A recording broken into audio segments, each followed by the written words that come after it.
This is KCTV English News. I'm Nick Brontes. Jeju is home to an increasing number of sex offenders, so the public registry with their personal information is growing accordingly. The Jeju Provincial Police Agency says that as of October, there were 832 registered sex offenders on the island.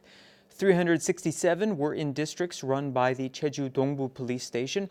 246 were in areas under the jurisdiction of the Seobu Police Station, and 210 were in zones overseen by the Seogwipo Police Station.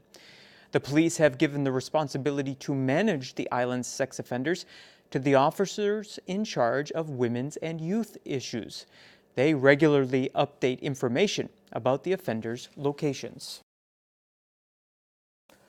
All elementary schools in Jeju will be included in a so-called CCTV smart control system.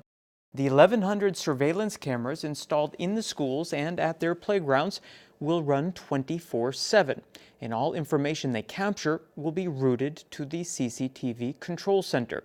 Authorities will thereby be able to monitor for trespassing at night and other problems. The provincial government will spend 970 million won on the project, which is seen as a trial run before expanding the system to include the island's middle and high schools. Udo and Upper Chujado are currently equipped with an earthquake and tsunami warning system, and that coverage will be expanded to all of the other islets around Jeju.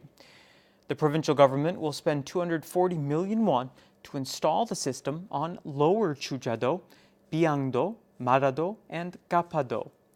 Local officials say the expanded system will allow for the rapid dissemination of emergency information should a disaster strike. Provincial officials on Tuesday signed investment agreements with 3 companies.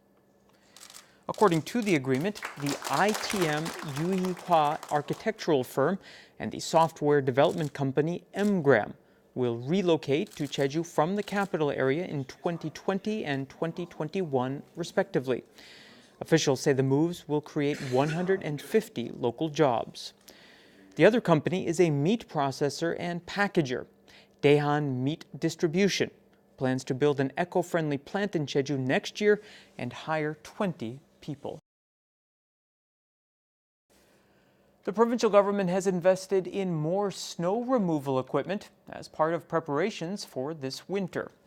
It purchased 4 plow trucks and it installed saltwater storage tanks in 8 rural areas, giving the residents in them the ability to remove snow and ice on their own. Local officials will also operate a supply base for snow removal equipment and related items in Yongdam-dong, Jeju City.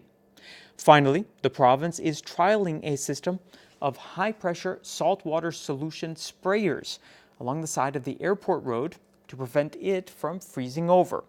It plans to install similar systems along Cheomdan-ro and in Yeredong, Seogwipo. Beginning next year, new public buildings in Jeju City will be built according to a zero-energy system. They will be highly efficient and they will use renewable sources of power. Mike Balfour reports. This is an ordinary-looking apartment building. But a closer look reveals triple pane glass windows and window blinds to reduce heat loss. Solar panels attached to the outer wall produce electricity. Instead of using fuels, the so-called zero-energy house uses renewable energy. 좀 손님이 오면은 틀기는 했었는데 온도를 따로 조절하지 않아도 들어오면 한 20도 정도는 항상 유지를 하더라고요. Following the introduction of the zero-energy system in a few private and public buildings on the mainland, Jeju City is adopting the system for its public buildings. In the early stages of the system, the city will focus on thermal insulation to save energy to heat or cool buildings. The next step will be energy production from solar and geothermal heat. More than 20 billion won has been earmarked for the project.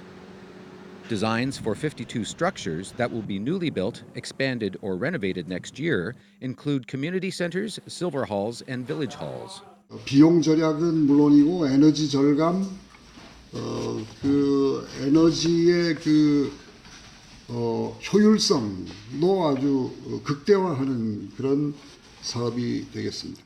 Jeju City will create a division that deals with the zero-energy housing system to expand the system to private buildings, but challenges are foreseeable.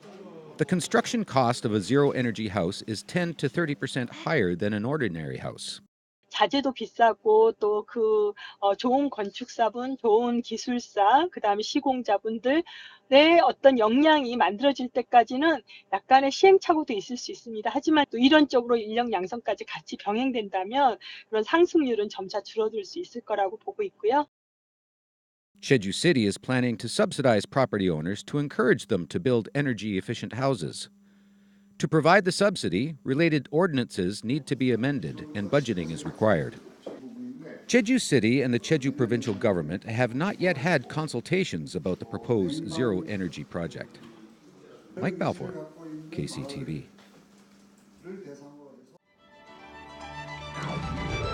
Get into the holiday spirit at the Jeju Winter Festival, where you can enjoy music, Christmas lights, and other attractions in the heart of old Jeju City.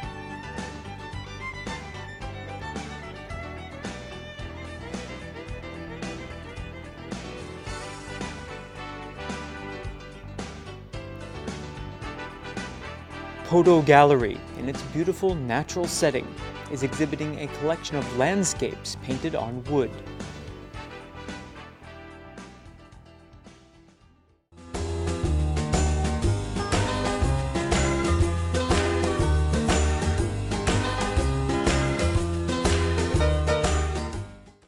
It's going to really start cooling off Friday afternoon.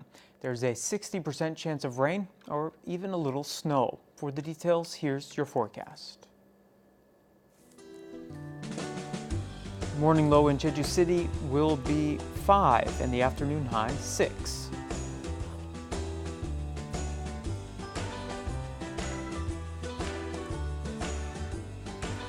In Seogwipo, temperatures will fall between 6 and 8.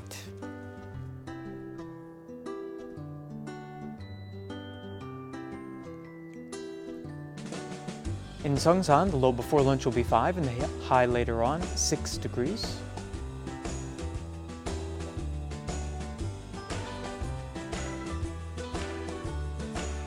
Exactly the same temperatures are expected across the island in Gosan.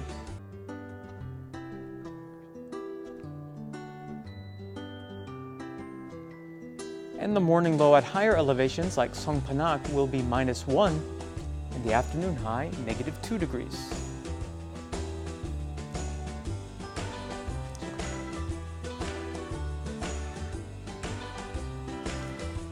Out on the water, winds will be out of the northwest and north at 12 to 16 meters per second, and seas will be quite rough, between 2 and 4 meters.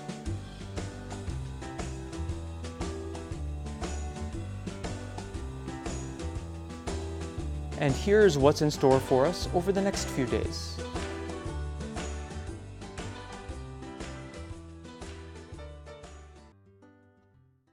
That brings us to the end of today's newscast. Thank you for joining me, and I hope you'll tune in next time. Until then, don't forget to find us on YouTube by searching for KCTV E-News Jeju. 시청자 여러분, 고맙습니다.